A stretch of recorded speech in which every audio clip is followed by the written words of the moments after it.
No one likes cloudy headlights, but how do you go from this cloudy, messed up headlights to this without spending hours of labors and lots of money? This is how I do it in 5 minutes. What material do I use? I use a baking soda and a toothpaste and acetone at the end.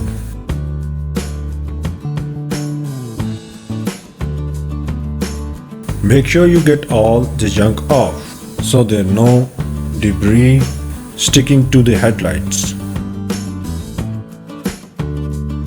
Once that is clean, next I use toothpaste. If there is coating on the plastic, it has to be removed, otherwise the whole process won't work.